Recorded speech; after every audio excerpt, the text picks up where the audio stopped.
to a silent disco? Yeah. They're absolutely bloody mental, aren't they? They're just so stupid. Like, you just see people and they're just like dancing like absolutely mental people. So I'm Jess and I'm autistic, and I went to a silent disco by myself in February because I like to dance on my own. And basically it was like looking at a bunch.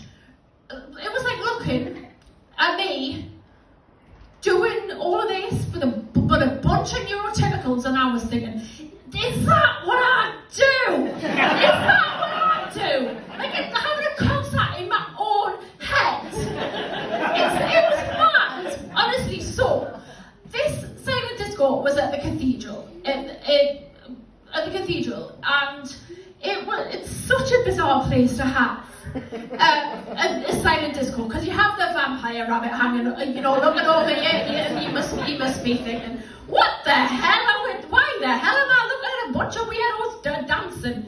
And it was like, you could hear people singing, don't go chasing waterfalls, and then you had the echoes of Jitterbug, and the mob mentality of, I think we're alone now, there doesn't seem to be anyone around. Isn't that ironic, don't you think?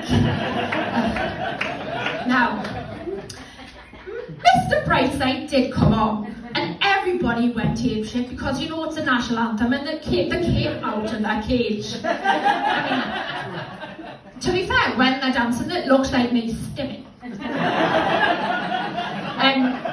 it's, and I mean, you could see in the midst of all of the people dancing, you could see the midst of all of the people with their red, blues and green channels. So like red you had YMCA, and no, it was just a bunch of MAGA supporters.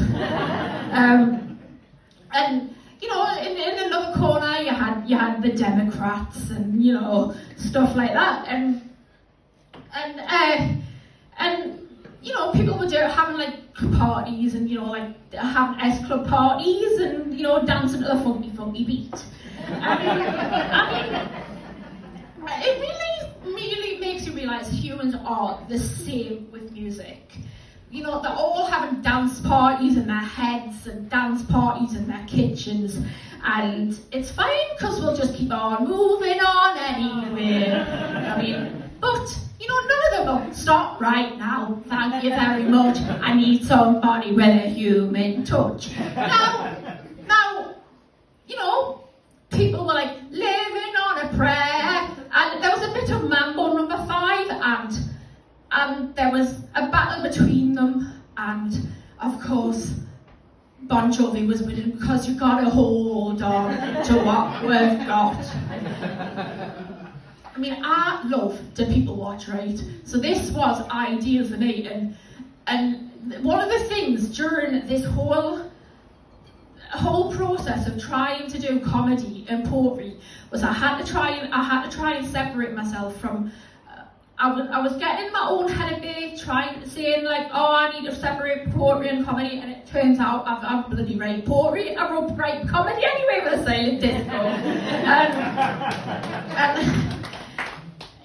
Because people are bloody weird, aren't they? And I just keep on thinking, right, where am I on the spectrum, right? So where am I on the spectrum amongst all of these people in the silent disco? I don't know, but I keep on bloody repeating myself and I go, no,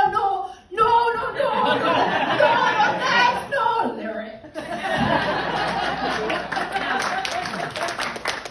Now, of course, when I was at the silent disco, I was writing this comedy / poetry, and does that make me crazy? Yes, it does, Jess. Yes, it does.